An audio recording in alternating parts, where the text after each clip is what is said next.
Baik, sebelumnya Assalamualaikum warahmatullahi wabarakatuh. Jumpa lagi dengan saya Muhammad Nur Sanwari. Di mana di sini saya sedikit memaparkan materi. Di mana di sini tentang strategi keunggulan bersaing. Di sini ada beberapa hal teman-teman yang perlu kita ketahui bersama. Bahwasanya di sini ada beberapa poin. Yang pertama itu tentang konsep strategi keunggulan bersaing, di mana di sini pengertian strategi sendiri adalah beberapa macam sebagaimana dikemukakan oleh para ahli dalam buku karya mereka masing-masing. Menurut Siptenke Marus seperti yang dikutip Sukristono, strategi didefinisikan sebagai suatu proses penentuan rencana pada pemimpin puncak yang berfokus pada tujuan jangka panjang organisasi, disertai penyusunan suatu cara atau upaya bagaimana agar tujuan tersebut dapat dicapai.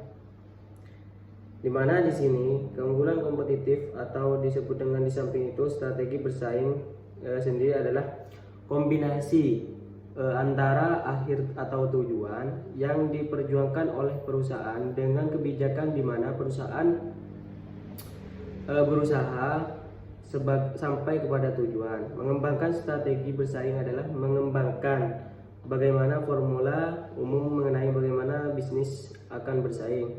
Apa saja yang harus menjadi tujuan dan kebijakan yang akan diperlukan untuk mencapai tujuan tersebut.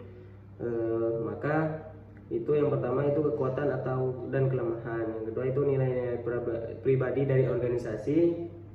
Yang ketiga kekuatan dan kelemahan. Yang empat batas-batas ekstern. Yang kedua itu poin keunggulan bersaing sebagai strategi dan analisis industri. Misal Porter, yang pertama itu membentuk suatu positioning yang tepat. Yang kedua itu mempertahankan pelanggan atau loyalitas. Yang ketiga itu mendapatkan pangga pasar baru. Yang keempat memaksimalkan penjualan. Yang kelima menciptakan kinerja bisnis yang efektif. Poin yang ketiga yaitu strategis keunggulan bersaing, di mana persaingan iklan atau promo itu merupakan bentuk usaha mendapatkan posisi berbagai cara seperti dengan cara menekan harga. Unggul dalam bersaing merupakan tujuan dari setiap strategi yang untuk mencapainya mengharuskan suatu lembaga untuk menentukan pilihan.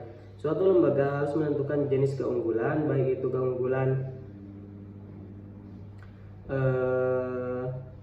suatu lembaga harus menentukan jenis keunggulan yang akan digunakan untuk memenangkan sebuah persaingan.